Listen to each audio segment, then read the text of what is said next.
आणि ती सगळी भीती संपल्यानंतर तो नारद स्थिर मनानं विचार करायला चालू करतोय. ज्यावेळी तो विचार करायला चालू करतोय त्यावेळी विचार करायला चालू केल्यानंतर तो जो नारद आहे आता स्थिर झाल्यानंतर त्याच्या मनामध्ये क्रोध निर्माण व्हायला चालू झाला की माझी भावना काहीही वाईट नव्हती, माझी भावना चांगली होती, परंतु ती भावना चांगली असताना सुद्धा ती सीता माझ्यावर अशी का वागली, तिच्यामुळं माझ्या प्राणांना घाबरून मला तिथनं पलायन करायला लागलं. म्हणून तो क्रोधी झाला. अंतरंगात क्रोध ज्वाला जास्त उत्पन्न होऊ लागल्या, क्रोध जास्त अंतरंगामध्ये भडका लागलाय. आणि अशा अवस्थेमध्ये नारद आता विचार करायला लागलाय.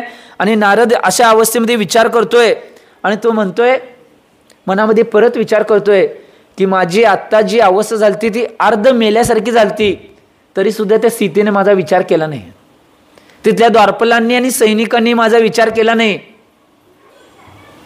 मी तिथनं आलो म्हणून बरं झालं, माझे प्राण वाचले, तिथंच राहिला असतो तर काय झालं असतं कुणास ठाऊक.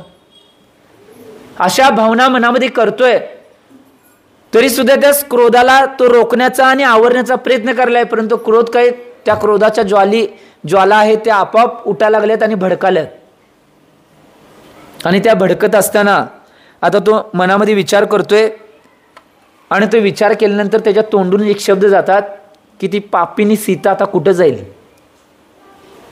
तो मनातनच शब्द टाकतोय बाहेर, क्रोधाच्या अवस्थेमध्ये बोलतोय की ती पापिनी सीता आता कुठे जाईल. म्हणजे याला म्हणायचं होतं नारदाला की आम्ही आता सीतेला कुठं पाठवणार आहे कुणास ठाऊक. एवढा विचार करतोय. आणि विचार केल्यानंतर तो ज्यावेळी सगळा विचार करतोय त्यावेळी विचार केल्यानंतर तो तिथं शांत बसतोय आणि हुबेहूब सीतेचं सुंदर चित्र काढतोय. जशी सीता आहे, सीताचं सौंदर्य जसं त्यानं बघितलं होतं तसे हुबेहूब सीताचं चित्र रेखांकित करतोय. तो रेखांकित केल्यानंतर त्या चित्राला सुंदर रूप देतोय. रूप दिल्यानंतर तो काय करतोय माहिती काय, ते सुंदर चित्र परत एकदा इकडच्या अँगलनं तिकडच्या अँगलनं बघतोय. कारण की कोण आहे तो, तुम्हाला कळलं बघा, कोण आहे, नारद. नारद जो संसारामध्ये रथ होत नाही त्याला नारद म्हणतात. सारखं इकडे तिकडे चालू असते. आता तो चित्र काढल्यानंतर इकडच्या अँगलनं तिकडच्या अँगलनं बघायला की काय चित्रामध्ये चूक राहिली काय. कोणीही बघितलं तर इकडं बघून देत, तिकडं बघून देत, कुठेही बघून देत. सुंदर जे सीतेचं रूप आहे ते पूर्ण रेखांकित केलं होतं. आणि तो काय करतोय माहिती काय, ते सुंदर चित्र घेतोय आणि तिथनं परत हवेमध्ये प्रयाण करतोय. आणि हवेमध्ये प्रयाण केल्यानंतर ज्यावेळी तो हवेमध्ये प्रयाण करतोय, प्रयाण केल्यानंतर तिथनं रत्नपूर जे नगर होतं त्या नगरामध्ये जातोय. हे मागे याची कथा ऐकून आलाय तुम्ही, आता आठवेल तुम्हाला काय कुठं गेला तो. रत्नपूर या नगरामध्ये तो आल्यानंतर त्यावेळी त्या नगरामध्ये गेल्यानंतर चंद्रगती नावाचा जो विद्याधर होता त्या विद्याधरच्या उपवनातील क्रीडागृहात ते चित्रने एका ठिकाणी व्यवस्थित सेट करून तो तिथनं निघून जातोय. तिथनं तो निघून गेला. आता त्या सीतेचं सुंदर जे काढलेले चित्र आहे स्वतः नारदांना आपल्या हातानं ते रेखांकित केलं होतं. ते सुंदर चित्र तो काय करतोय, तो चंद्रगती नावाचा विद्याधर होता त्याच्या कुठं उपवनातील क्रीडागृहामध्ये जिथं सगळी क्रीडा करायला राजे जातात, विद्याधर जातात, त्या ठिकाणी सुंदर ठिकाणी तो चित्र लावतोय आणि तिथनं निघून जातोय. आता अशी घटना घडत्या बघा. इथनं कथेला परत टर्निंग पॉईंट मिळतोय. त्यावेळी त्या चित्राला तिथं लावून तो एका ठिकाणी त्याच नगरामध्ये गुप्त हेरापर्यंत एका ठिकाणी लपून बसतोय. कोण, नारद. एका ठिकाणी तो लपून बसला. आणि आता लपून बसल्यानंतर जी घटना घडणार आहे, ज्यावेळी तिथल्या नगरीचा राजकुमार जो होता तो आपल्या कुमारांसह क्रीडा करण्यासाठी, कोण राजकुमार होता तिथला माहिती आहे, भामंडल. त्यालाच आपण एक नाव बघितलं होतं, प्रभामंडल. कळते आता पुढं कहाणीमध्ये टर्निंग पॉइंट. तो भामंडल ज्यावेळी आपल्या कुमारांच्या बरोबर त्या उपवनामध्ये क्रीडा करण्यासाठी इकडे तिकडे फिरत होता आणि इकडे तिकडे फिरत असताना ज्यावेळी तो भामंडल फिरत असतोय आणि त्या उपवनातील क्रीडागृहामध्ये फिरत असताना ज्यावेळी जिथं सीतेचा चित्र लावले ते चित्र बघितल्यानंतर तो भामंडल आहे त्याची भावना पूर्णपणे बिघडते. काही करून या स्त्रीला मी मिळवणार अशी भावना आणि किंवा असा संकल्प मनामध्ये बांधतोय. कोण? भामंडल म्हणजे सीतेचा हरवलेला भाऊ. जगाची काय लीला आहे बघा, जगाची रीत काय आहे बघा. कुणाला काय माहीत नसताना कशा घटना घडतात. जगामध्ये अशा बी घटना घडतात की त्या घटनेमध्ये निश्चित रूपानं कर्माला आणि आपल्या स्वतःला सुद्धा दोष देणं आवश्यक असते. आता घटना इथं अशी घडल्या त्या नारदामुळं की तो भामंडल सीतेचा हरवलेला भाऊ असून सुद्धा तो आता सीतेवर मोहित झालाय आणि तो मोहित होऊन आता तिथनं पुढं त्याचं कशामध्ये, कामामध्ये, इकडे तिकडे फिरण्यामध्ये कशामध्ये लक्ष लागना. प्रत्येक ठिकाणी फक्त त्याला सीतेचा फोटो दिसायला लागला आणि त्या सीतेचा फोटो दिसत असताना तो इकडे तिकडे फिरू लागला. जेवण खाणं त्यानं कमी केलं. त्याच्या मनामध्ये एकच भाव आहे की ज्या स्त्रीचा फोटो मी बघितलाय ती स्त्री प्राप्त होत नाही तोपर्यंत मी काही करणार नाही. मला लवकरात लवकर स्त्री प्राप्त व्हायला पाहिजे अशी भावना त्याच्या अंतरंगात झाली आणि तो विवल होऊन इकडे तिकडे फिरू लागला. कमी जेवण केल्यामुळं इकडे तिकडे फिरू लागल्यामुळं आता त्याचा थोड्या दिवसानं नाही त्याचं शरीर कृश बनायला लागलं. शरीर कृश बनत चाललं. थोड्या दिवसानं त्याच्याकडे आपल्या शरीरावर ताबा बी सुटू लागला. इकडे तिकडे तो पडू बी लागला. एवढं सगळं झालेलं असून आता ज्यावेळी असं सगळी घटना घडल्या, ती घटना घडल्यानंतर ज्यावेळी त्याच्या मनामध्ये ह्या सगळ्या घटना चालू आहेत आणि त्यावेळी त्यांचे आई वडील सुद्धा चिंता करू लागली की माझ्या बालकाला काय झाले कुणास ठाऊक. त्याचे तोल चालल्यात, तो जेवण व्यवस्थित नीट करणं, कोणतेही कार्य आहे ते कार्य व्यवस्थित पार पडणं, असा कोणता प्रसंग त्याच्यावर आलाय कुणास ठाऊक. त्यावेळी ही शंका मनात आल्या नारद तिथे लपून बसलायच की. तो नारद जिथनं गुप्त अवस्थेत लपून बसलाय तिथनं जातोय त्या आई वडिलांच्या जवळ आणि त्यांना सांगतोय की तुमचा मुलगा जो भामंडल आहे त्याचं कृश होण्याचं कारण, त्याचं कमी जेवण्याचं कारण आणि त्याच्या शरीराचा ताबा सुटण्याचं कारण काय असेल तर ते कारण मूळ रूपामध्ये त्याच्या जीवनामध्ये एक स्त्रीचा प्रवेश झालाय आणि त्याची इच्छा आहे की त्या स्त्रीबरोबर माझी लग्न करण्याची इच्छा आहे म्हणून त्या भामंडलची इच्छा आहे असं सांगितल्यानंतर आता ते जे भामंडलचे पिता होते ते पिता सुद्धा आपल्या चर्चा करू लागले. अशी कोण स्त्री आहे कुणास ठाऊक. स्त्रीचं वर्णन तर केलेलं आहे परंतु स्त्री कोण आहे माहीत नाही. त्याच वेळी तो काय करतोय माहिती काय, त्याच वेळी नारद तिथनं त्या आई वडिलांच्या पासून निघतोय आणि त्या आई वडिलांच्या पासून तो त्या भामंडल जवळ जातोय आणि भामंडल जवळ गेल्यानंतर ज्यावेळी तो भामंडल जवळ पोचतोय त्या भामंडल जवळ पोचल्यानंतर भामंडलला जाऊन सांगतोय हे बघ मला माहिती आहे तू एवढा विवल झालायस, तुझ्या शरीराचा ताबा चाललाय, तोल सुटालाय, तू शरीर व्यवस्थित जेवण करणास, व्यवस्थित सगळे कार्य करणास आणि इकडं तिकडं काही कुणाला न सांगता इकडे तिकडे फिरायलायस.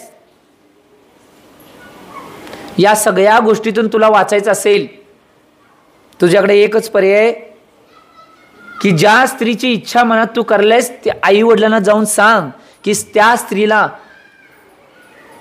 स्त्री बरोबर माझी लग्न करण्याची इच्छा आहे आणि ती स्त्री मला मिळावी यासाठी तुम्ही प्रयत्न करावेत. आता ही गोष्ट मनात सांगितल्यानंतर तो भामंडल तडकाफडकी जातोय आणि आई वडिलांना सगळी गोष्ट सांगतोय की काही झालं तर त्या स्त्रीबरोबर मी लग्न करणार नाही, तुम्ही ती व्यवस्था निर्माण करावी. हे ज्यावेळी आईवडिलांना कळल्यानंतर आईवडीलसुद्धा मनामध्ये विचार करल्यात की कोणत्या अवस्थेमध्ये, कशा अवस्थेमध्ये आता काय करायचं. वडील तर त्या मुलग्याजवळ सांगतात की काय भिवू नकोस, त्या मुलगीबरोबर आम्ही तुझी लग्नाची इच्छा करतो आणि आम्ही व्यवस्था करण्याचा प्रयत्न करतो, तू काही भिवू नकोस. आणि तिथनं निघून जातात. परंतु पती पत्नी दोघं एकांतात ज्यावेळी चर्चा करतात, त्या महामंडळाचे आई आणि वडील ते म्हणतात की ह्यानं ज्या मुलगीसाठी हट्ट धरलेला आहे ती मुलगी तर कुठली आहे, कुठली आहे? जनकाची मुलगी, म्हणजेच कुठली, तुम्ही जिथं राहताय तिथली. आणि त्यांनी कोण आहेत? विद्याधर आहेत. महामंडळाचे आईवडील कोण होते? विद्याधर. त्या मुलगीला तिथनं आपल्या इथं कसं आणायचं, काय व्यवस्था निर्माण करायची आणि कसं त्यांना समजावून सांगायचं की तुमची मुलगी तिथली कन्या इथं द्या म्हणून. हे आईवडिलांचं चिंतन चालू आहे. आईवडिलांचं चिंतन चालू असताना त्यावेळी ते सगळं काही चिंतन ज्यावेळी चालू होतं, ते चिंतन चालू असताना आईवडील मनात एकमेकांसंगी चिंतन करल्यात आणि एकमेकांना सांगाल्यात की असं केलं तर काय होईल, तसं केलं तर काय होईल. आई एकदा वडिलांना सांगते की असं आपण केलं तर काय होईल, तसं वेगवेगळे विचार मंथन चालू आहे की कसं करून त्या स्त्रीला आपल्या मुलासाठी आपण इथं आणणं आवश्यक आहे, कशा क्रिया करायच्या यासाठी त्यांचं चिंतन मंथन चालू आहे आणि ते विचार मांडत आहेत एकमेकांच्या जवळ. त्याचवेळी काय होते माहिती आहे काय, हे सगळं चिंतन चालू असताना ज्यावेळी ते दोघंही चिंतनामध्ये मग्न होते, त्यावेळी तिथं त्या चिंतनामध्ये मग्न असणारे आई वडील एकमेकांच्याकडे बघत होते. त्याच वेळी तिथे त्यांचा एक दूत येतोय. सगळ्या विद्यांनी युक्त असणारा दूत होता. तो दूत ही सगळी चर्चा ऐकतोय आणि सगळी चर्चा ऐकल्यानंतर तो दूत म्हणतोय की राजन, तुम्ही काही घाबरण्याची गरज नाही. मी काही करून ती मुलगीचे जे वडील आहेत त्या वडिलांना मी इथं घेऊन येतो, तुम्ही काही घाबरू नका. आता राजाच्या मनात विचार आला, आम्ही एवढ्या उशीर झाले विचार करले, आम्ही विद्याधर साक्षात असून सगळ्या विद्या कला आमच्याकडे आहेत, तरी सुद्धा आम्ही विचार करलोय. परंतु हा जो दूत आहे तो दूत म्हणतोय आम्ही काही करून त्यांच्या वडिलांना इथं घेऊन येतो. मग राजाच्या मनामध्ये आनंद होतोय आणि राजा म्हणतोय ही जबाबदारी तुझ्याकडे दिली आणि तू जा आणि त्या सीतेच्या वडिलांना म्हणजे जनक राजाला कसल्याही परिस्थितीत इथे घेऊन ये. आता सगळ्यांचे भाव तिथं उत्कृष्ट आहेत, कारण की काही बी करून हा दूत त्या सीताच्या वडिलांना म्हणजे जनक राजाला इथं आपल्या विद्यानगरीमध्ये घेऊन येणार आहे, ही भावना मनामध्ये होती. तो तिथनं जातोय. तो दूत गेल्यानंतर ज्यावेळी जनक राजाच्या नगरामध्ये तो आल्यानंतर ज्यावेळी नगरामध्ये येतोय आणि नगरामध्ये आल्यानंतर तो सगळीकडे पहिला नगर बघतोय. परंतु नगर बघितल्यानंतर तो विचार करतोय की सरळ सांगून किंवा कोणत्या गोष्टी करून 3 काळामध्ये जनक राजा आपल्याबरोबर येणार, काहीतरी आपल्याला आयडिया करायला लागेल आणि काहीतरी मनामध्ये चिंतन करावे लागेल. त्या चिंतनामुळे तो जनक राजा आपल्याबरोबर येईल किंवा आपण त्याला हरण करून तर नेईल, असं काहीतरी आयडिया करायला पाहिजे. एका स्त्रीला मिळवण्यासाठी काय काय करायचं चालू आहे बघा. म्हणून एक गोष्ट लक्षात घ्या, जगामध्ये सगळं जे घडतंय, मी मागं सुद्धा सांगितलंय, 3 गोष्टीसाठी सगळं महाभारत आणि रामायण घडतंय. कुठल्या 3 गोष्टी? पैसा संपत्ती पहिली गोष्ट, दुसरी जमीन जुमला आणि तिसरी स्त्री. या 3 गोष्टीसाठी जगात सगळे महाभारत आणि रामायण वगैरे घडलात किंवा जगात ज्या ज्या सगळ्या घटना घडतात या 3 गोष्टीसाठीच घडतात, बाकीच्या कुठल्या गोष्टीसाठी काही घडत नाही. आता इथं सुद्धा तेच घडालंय. एवढ्या खालच्या पातळीला ती गेलेले आहेत. तो दूत म्हणतोय काही करून त्या जनक राजाचं हरण मला करायचं आहे. तो दूत ज्यावेळी त्या नगरामध्ये पोचल्यानंतर सगळं बघितल्यानंतर आता विचार करतोय की काहीही करून त्या राजाला आपण हरण करून न्यायलाच लागेल, कारण की आपल्या राजांना आपण शब्द दिलेला आहे, मी काहीही करून जनक राजाला तुमच्या इथे घेऊन येतो. तो काय करतोय माहिती काय, आता मनात आयडिया चालू होत्या, एक आयडिया आली. तो आपल्या विद्येच्या साह्यानं तो जो दूत होता, त्या दूताचं नाव काय होतं माहिती आहे, चपलवेग. चपलवेग. काय नावं चांगली असतात, त्यांची जशी कारनामा असतात तशी नावं असतात. त्या दूताचं नाव होतं चपलवेग. तो चपलवेग आता काय करतोय माहिती काय, आपल्या विद्यांच्या साह्याने आणि आपल्या कलांच्या साह्याने एक सुंदर घोड्याचं रूप धारण करतोय. एवढा सुंदर घोडा होता तो, त्याच्या शरीरावर एवढी कांती होती, त्याचे डोळे एवढे सुंदर होते, सगळं काही इतकं सुंदर होतं त्या घोड्याचं की त्या घोड्याला बघितल्यानंतर कोणीही मोहित व्हावं. अशा सोनेरी रंगाने युक्त अशा घोड्याचं रूप तो विद्याधर स्वतः आपल्या शरीराला बनवतोय. आणि तो काय करतोय माहिती काय, ज्या ठिकाणी ज्या भागामध्ये तो घोडा जाईल त्या भागातले सगळे प्राणी, वन्य प्राणी आणि जे मनुष्य आहेत ते सगळे आहाकार तिथं माचायचा. का, कारण की असा घोडा कोणता आलाय, तो चपळ वेगाने, एवढ्या चपळ वेगाने धावणार की कुणाला त्याचा स्पीडचा अंदाज सुद्धा लागणार नाही, कुणाला दिसू सुद्धा शकणार नाही, अशा स्पीडनं तो त्या भागामध्ये गमन करू लागला. आणि ज्यावेळी ज्या भागामध्ये तो घोडा जायचा, तो घोडा गेल्यानंतर सगळी तिथली जे प्राणी आहेत, पक्षी आहेत, ते आरडावडा चालू करणार, इकडे तिकडे सैराबेरा पळायला चालू करणार आणि जी माणसं आहेत ती ओरडायला चालू करणार. आता अशा परिस्थितीमध्ये सगळं असं झालंय, सगळ्या भागात जे गाय, म्हैस, हत्ती, घोडे वगैरे सगळे काय असतील तिथले प्राणी त्या सुंदर घोड्याच्या वेशामधल्या असलेल्या दूताला, चपल वेगाला बघून सगळी घाबरणार आणि सगळीकडे हाहाकार वाजणार. आता या देशात, या गल्लीतनं किंवा या राज्यातून त्या राज्यात, त्या राज्यातून त्या राज्यात सगळीकडे त्यानं हाहाकार माजवला. आणि ही बातमी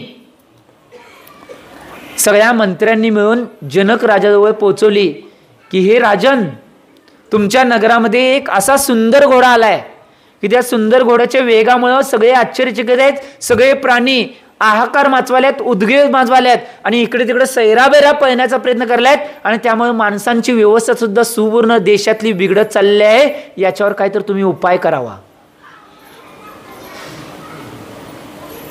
जनक राजाजवळ मंत्र्यांनी येऊन हे निवेदन केल्यानंतर जनक राजा आता त्या मंत्र्यांच्याकडे बघतोय की सुंदर घोडा तुम्ही म्हणताय, मग त्या सुंदर घोड्यांना हाहाकार कसा माजवलाय आम्हाला काही माहीत नाही.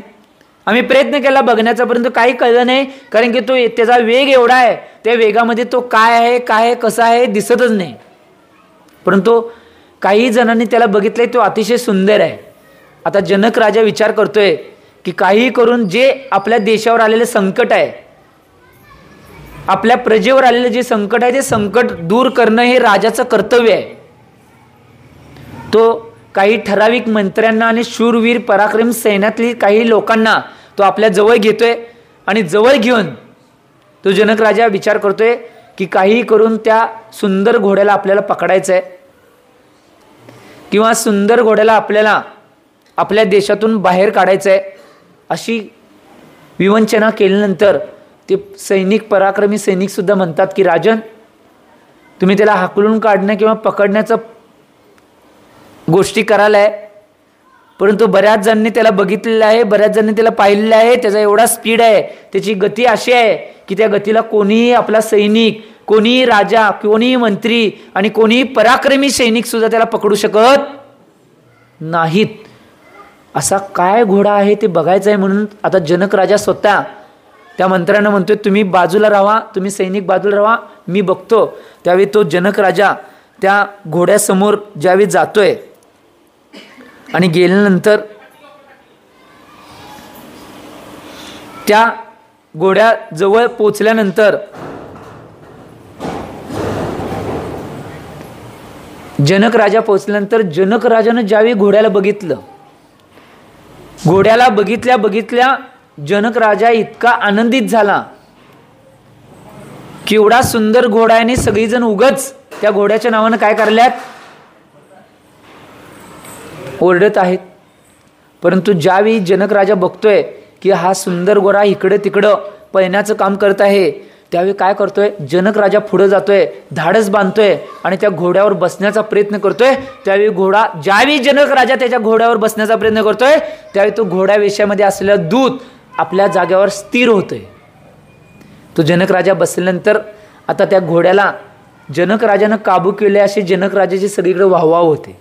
वाहवा झाल्यानंतर काय करतात, त्या घोड्याला आपल्या तबेल्यामध्ये, राजमहालाच्या तबेल्यामध्ये बांधायला शिपायांना, सैनिकांना तो आदेश देतो जनक राजा. तो घोडा सुद्धा शांत त्या तबेल्यामध्ये जाऊन बांधल्यानंतर शांत तिथे जाऊन बसतोय. बसल्यानंतर अशी एक घटना होते. परत ज्यावेळी तो तिथे जाऊन बसलाय, तिथं गेल्यानंतर जनक राजा आपल्या सैन्यासहित, मित्र परिवारासहित त्या तबेल्यामध्ये जातोय आणि तबेल्यामध्ये घोड्याला बघून सगळेजण म्हणतात की पृथ्वी तलावर असा कोणता राजा आहे, ते राजाच्या तबेल्यातला हा घोडा सुटून इकडं आलाय, एवढा सुंदर पृथ्वी तलावर राजा असेल काय. त्यावेळी ते जे मंत्री म्हणतात की राजन, आम्हाने तर वाटत नाही की हा घोडा कुणाच्या राजाच्या तबेल्यातून सुटून आलाय, आम्हाने तर वाटतंय हा घोडा तर देव लोकातून आला असेल. त्याच्याविषयी चर्चा करतात, परंतु तो घोडा शांत झालाय तिथं, काही कुठल्याही गोष्टी करेना. ज्यावेळी सगळ्या मंत्र्यांनी, त्यांच्या नीतिकारांनी त्या जनक राजाला ज्यावेळी हे सगळं सांगितलं त्यावेळी जनक राजा सुद्धा त्या घोड्याला बघतच राहिलाय. एवढा सुंदर घोडा आहे. आणि थोडे कालावधी गेल्यानंतर ज्यावेळी त्या घोड्याजवळ सगळेजण उभारले होते त्याच वेळी एक घटना घडते. त्यांच्याच नगरामध्ये एक असा व्यक्ती येतोय, तो व्यक्ती त्याच्याजवळ असलेल्या हत्तीला घेऊन पूर्ण नगरामध्ये उत्पात निर्माण करायला चालू करतोय. आता आणि परत मंत्र्यांच्या द्वारे जनक राजाला बातमी येते की असा एक हत्ती आहे, तो की हत्ती सगळ्या पूर्ण नगरामध्ये उत्पात माजवण्याचं काम करत आहे आणि त्या हत्तीला स्थिर करणं आवश्यक आहे. जनक राजा लगेच कोणताही विचार न करता काय करतोय, तिथनं लगेच तबेल्यामध्ये जातोय आणि त्या घोड्यावर लगेच अश्वारूढ होतोय. अश्वारूढ घोड्याच्या ज्या दोरी आहेत त्या दोरी ढिल्या सोडल्यानंतर घोडा त्या दिशेनं पळायला चालू करतोय. आणि पळत पळत असताना आता बाकीचे सगळे सैनिक त्यांच्या पाठीमागनं आपले आपले घोडे घेऊन पळाल्यात, परंतु त्याच वेळी काय होतं, तो घोडा डायरेक्ट आकाशामध्ये प्रयाण करतोय आणि कुठं गायब होतोय. आता गायब झाल्यानंतर सगळ्यांना काय कळना की राजा आणि तो घोडा कुठे गेले, कुणालाही ती दिसेना. अवस्था अशी निर्माण झाल्या की आत्ता राजा आणि घोडा आपल्या समोर होता आणि आत्ता हवेमध्ये असं प्रयाण केलं, त्या प्रयाणामुळे घोडा सुद्धा दिसेना आणि आमचे राजन जे आहेत ते जनक ते सुद्धा दिसेनात. अशी ज्यावेळी चर्चा, आता जनक मात्र घोड्यावर बसलाय, तो हवेमध्ये आहे. जनक बघायलाय की हा घोडा आता दुसऱ्याच दिशेला चाललाय, सगळे एक एक देश पार करत वेगळ्या दिशेनं याचं प्रयाण चाललंय. हे म्हटल्यानंतर जनक मनात विचार करतोय, बहुतेक यात काहीतरी काळेबेर आहे. हा विचार केल्यानंतर ज्यावेळी तो जनक राजा हे सगळं विचार करतोय आणि विचार केल्यानंतर परत आणि बघतोय की खरोखर हा घोडा आपल्याला कुठं नेऊन जाण्याचा प्रयत्न करत आहे हे तर बघूया. बघतोय तर इकडं पर्वत, इकडं नद्या, इकडे डोंगर सगळे दिसतात, परंतु कुठलीही नगर, कुठलीही काही वस्ती त्याला कुठे दिसत नाही. थोडा वेळ तसाच तो स्तब्ध राहतोय की याला धाडस बांधून आपण काय तर करणं आवश्यक आहे असं जनक राजा मनामध्ये म्हणतोय. त्यावेळी थोड्या वेळानं थोडा प्रवास गेल्यानंतर एक सुंदर सुवर्ण महल त्याला दिसतोय. आता सुवर्ण महल दिसल्यानंतर त्या जनक राजाच्या मनामध्ये भाव येतात. जनक राजाच्या मनामध्ये भाव येतात की सुंदर महल आहे, तो सुंदर महल आहे म्हणजे निश्चित रूपाने इथं मनुष्यांची वस्ती असणार आहे. तो काय करतोय, त्या घोड्यावरनं उडी टाकतोय. खाली झाड होतं, त्याला माहीत होतं, आणि बरोबर त्या झाडावर तो पडतोय आणि झाडाला लटकळत तिथनं खाली पडतोय. पडल्यानंतर घोड्याला सुद्धा कळत नाही की जनक राजा पाठीवर होता तो कुठून निघून गेला. आता त्या घोडाची सुद्धा तारांबळ ओढली, म्हणजे त्या दूताची, चपळ वेग नावाच्या दूताची सुद्धा तारांबळ ओढली. परंतु जनक राजाने त्या बरोबर झाडाचा वेध घेतला होता आणि तो झाडाचा वेध घेऊन त्या खाली नगरामध्ये त्यानं त्या उतरला होता आणि त्या महिलाच्या दिशेने तो अग्रगमन करलाय, म्हणजे चालत चालत चाललाय. की त्या सुवर्ण महलामध्ये निश्चित रूपानं माझी मदत करणारे कोणतर लोक भेटतील किंवा काय तर होईल या अपेक्षेनं तो जनक राजा त्या दिशेनं चालत चालत चाललाय. त्यावेळी चालत चालत जात असताना जे सुंदर महल होते ते सुंदर महल एक एक महल होते, परंतु कोणीही माणसं तिथे दिसत नव्हती. आता परत जनक राजाच्या मनामध्ये कुतूहल निर्माण झालं की या घोड्याने मला कुठं आणून सोडले कुणास ठाऊक. इथं एक मनुष्य दिसेना, प्रजा कोण दिसेना, कोण राजा दिसेना, कोणतेही प्राणी दिसेनात, काही दिसेना, फक्त नगर तर आहे. तो विचार करतोय, परंतु त्याचा विचार, त्याची बुद्धी काही चालेना की काय झाले कुणास ठाऊक.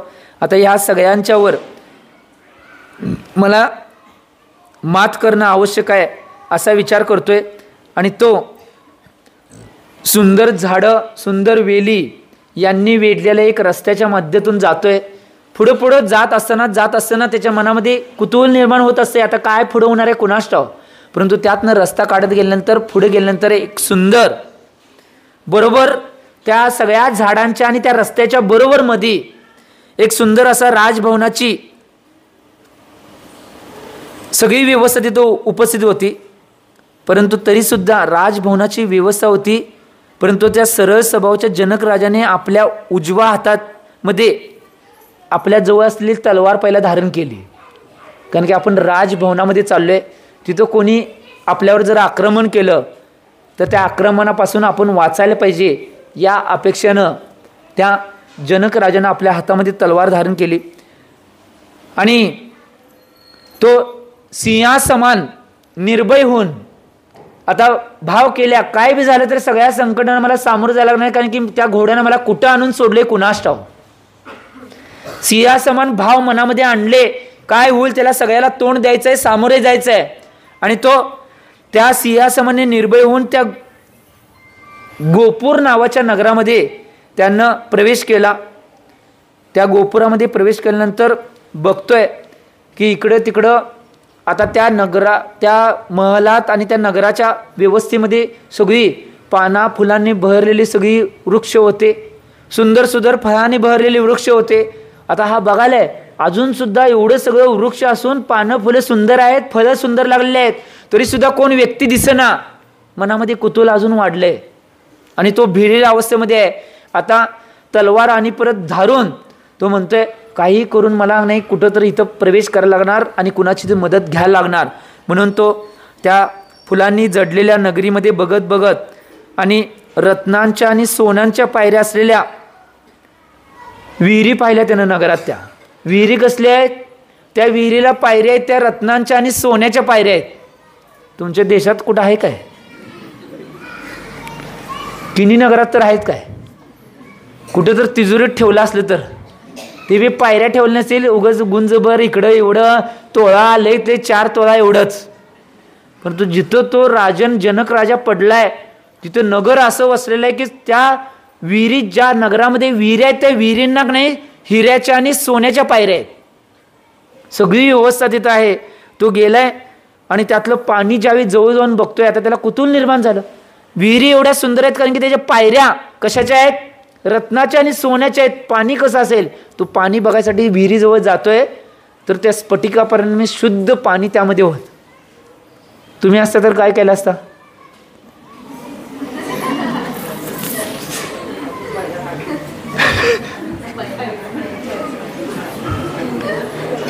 अहो म्हणते आम्ही पायऱ्या काढल्या असत्या.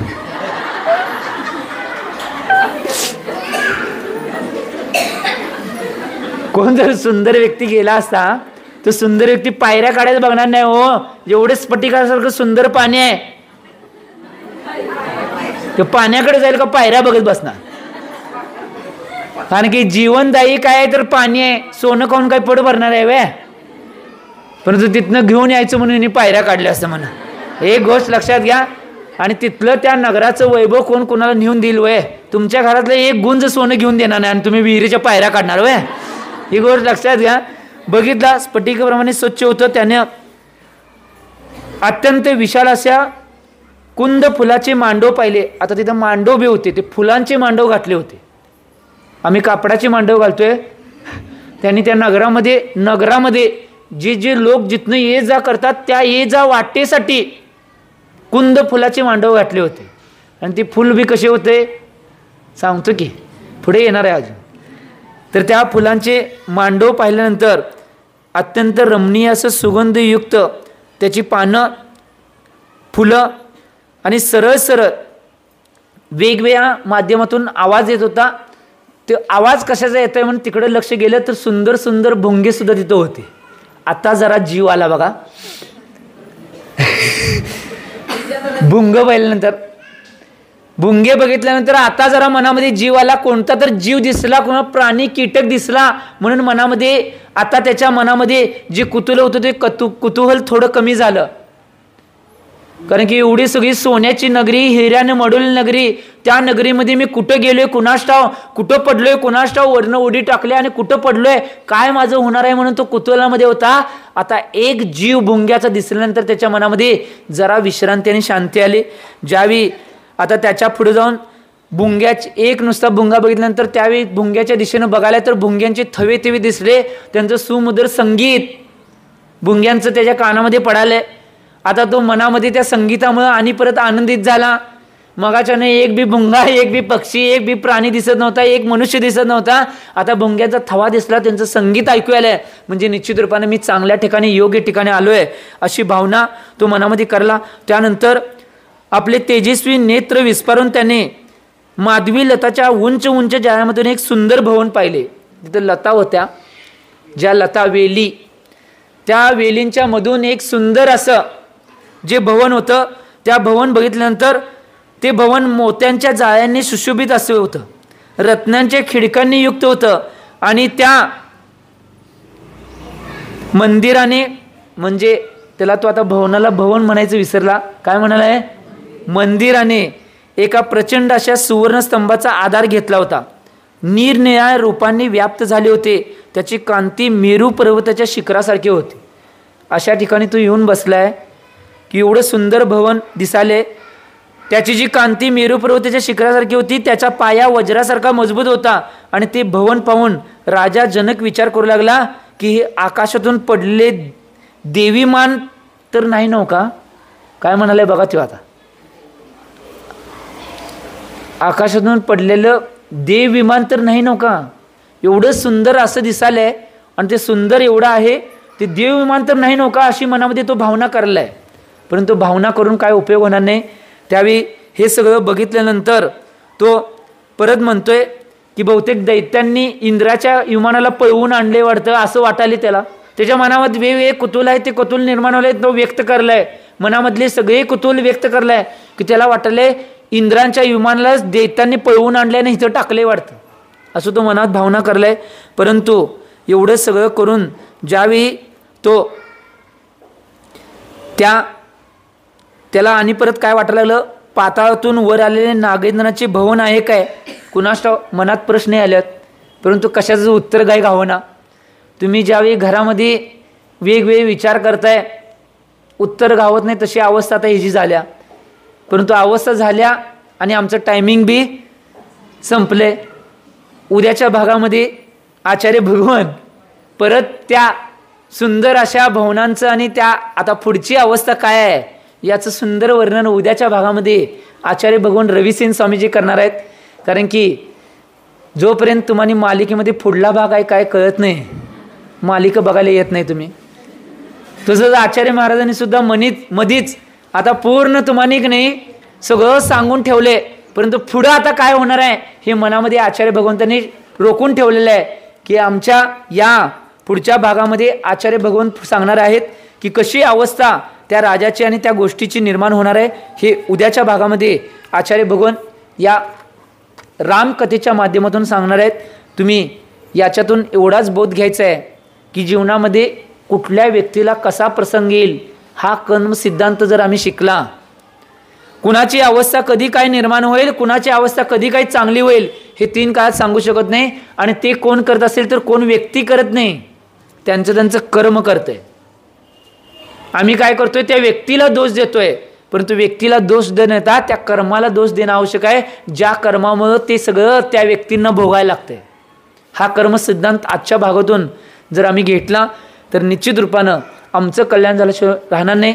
मी एवढीच भावना करतो की या व्यक्तिरेखेमुळं आणि या कथानकमुळं तुमच्या जीवनाचं कल्याण व्हावं एवढी भावना करतो आणि थांबतो. जे बोला आचार्य भगवान श्री सन्मत सागरजी महाराज की. सुख के सब साथी दुख में न को, मेरे राम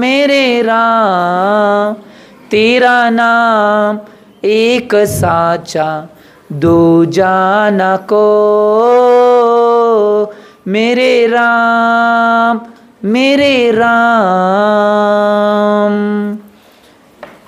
विद्यासागर की गुण आगर की,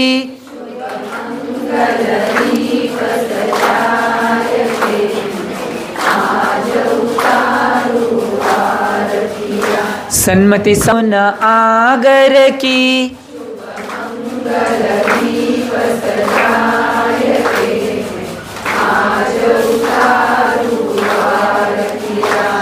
देवगौंडा श्रीपद. ओम नमः सिद्धिभ्यः.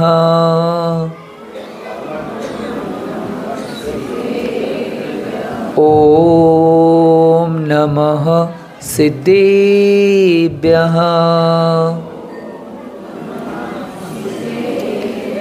ओम नमः सिद्धिभ्यः.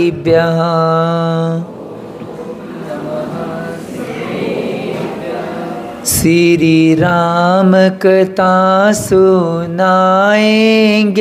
हम, सुनना बालक की तरह तुम.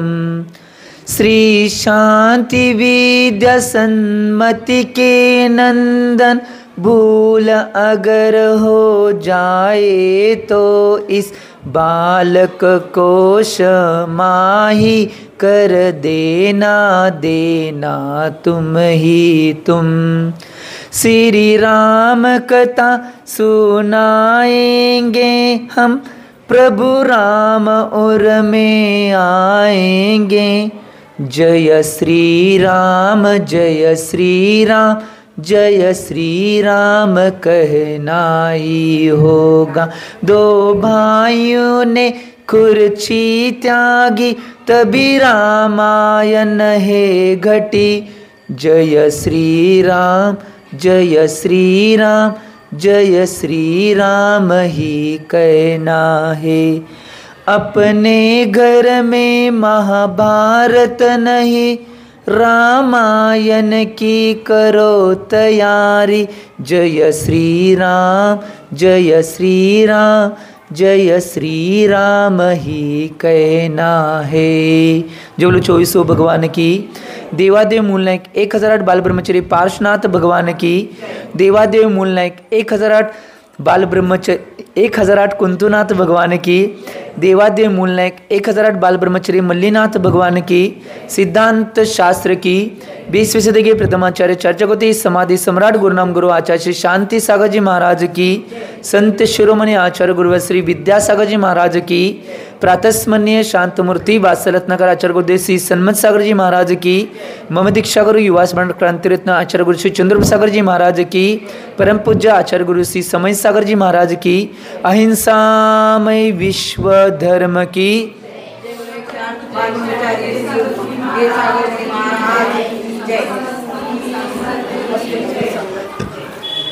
भवीजी हो,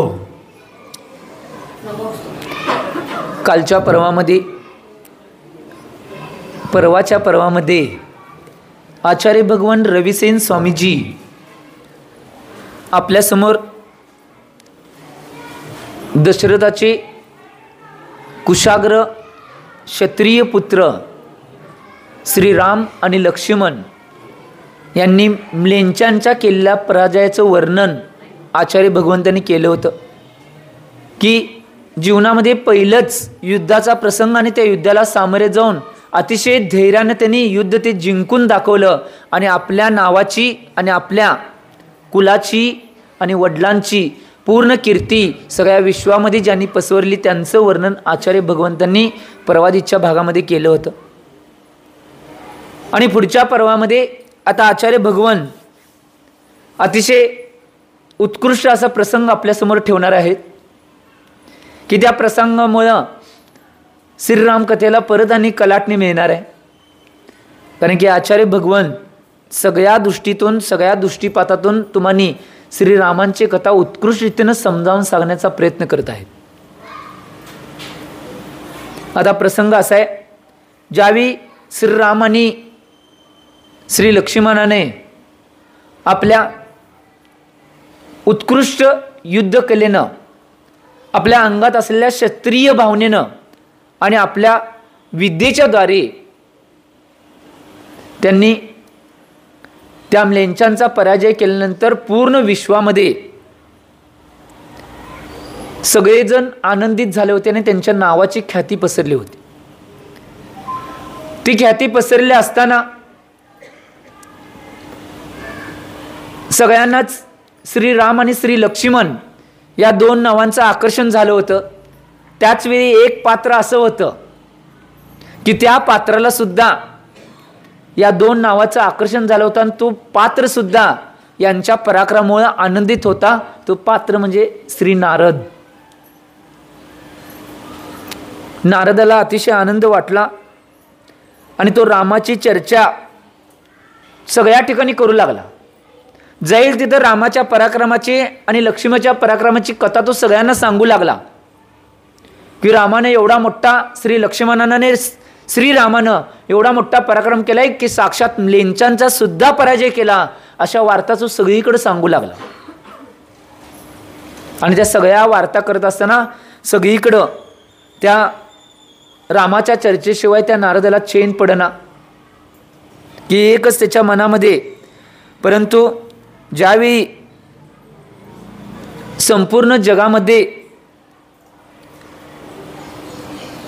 जे प्रसिद्ध असलेली सीता आणि तिचे वडील जे जनक होते, त्यानं त्या युद्धानंतर आपल्या मनामध्ये संकल्प बांधला होता की मी माझ्या कन्येचा विवाह कुणासाठी करून देणार असेल तर श्रीरामाबरोबर करून देणार आहे. हा संकल्प त्या नारदांना ज्यावेळी नारदाच्या कानावर ऐकायला मिळाला, त्या नारदाला सुद्धा अतिशय आतुरता वाटली की ज्या श्रीरामाचा पराक्रम पूर्ण विश्वामध्ये फैलत आहे, त्यांची ख्याती पूर्ण विश्वामध्ये होत आहे, त्या श्रीरामाची होणारी जी पत्नी आहे सीता, ती कशी असेल.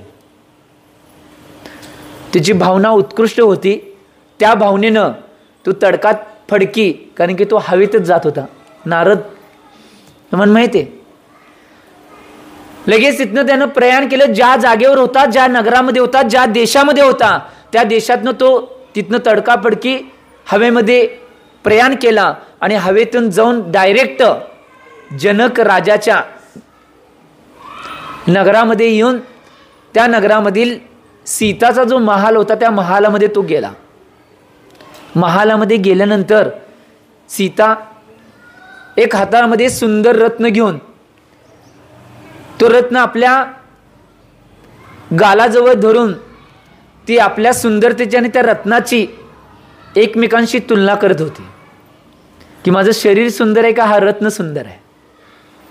आणि ही तुलना करत असताना त्यावेळी तिथं नारद पोचला आणि नारद पोचल्यानंतर नारदाची केस वगैरे जटा वाढल्या होत्या, त्याचं रूप विद्रूप झालं होतं, कारण की इकडं तिकडं नारद फिरत असतोय.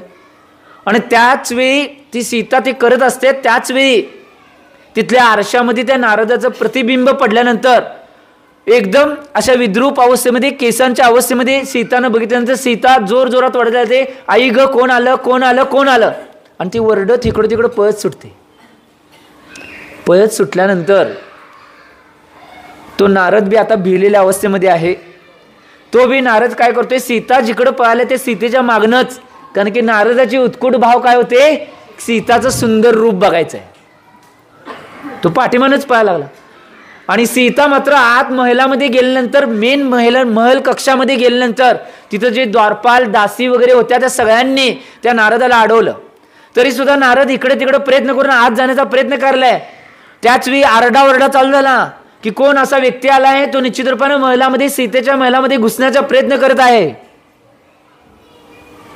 असा आरडाओरडा चालू झाल्यानंतर शस्त्रधारी जे सैनिक आहेत, ज्यांनी बाण ग्रहण केलेला आहे, वेगवेगळ्या हातामध्ये शस्त्र आहेत, ते सैनिक पळत पळत तिथं आले. पळत पळत आल्यानंतर त्यांनी आपली शस्त्री सगळी धारण केली.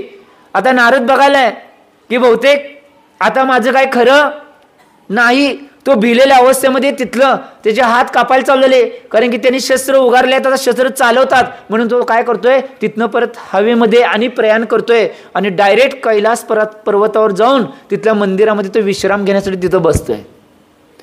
अंग कापा लागले, पाय लटलट आल्यात, बुद्धी काय चालना, कारण की मनात एकच भेग, माझं काय होणार आहे कुणास ठाऊक. अशा अवस्थेमध्ये तो नारद विश्राम घ्यायसाठी तिथं बसला आणि विश्राम घेत हळूवार तिथं तसाच बसला होता. एक थोडा वेळ निघून गेल्यानंतर, ज्यावेळी थोडा वेळ निघून गेला आणि तो थोडा वेळ निघून गेल्यानंतर नारद त्याचं जे हात कापणं आहे ते बंद झालं, जे पाय लटपट होते ते पाय सुद्धा लटपटणे बंद झालं. आणि बंद झाल्यानंतर आता बुद्धी सुद्धा स्थिर होण्याच्या मार्गावर आल्या, कारण सगळ्यात महत्त्वाचं ते आहे, हातपाय आपोआप थांबतील. हो, बुद्धी थांबली तर हातपाय थांबतील. बुद्धी इकडे तिकडे चालत असेल तर 3 काळामध्ये हातपाय थांबणार नाहीत. परंतु त्याची बुद्धी बी आता स्थिर होऊ लागली.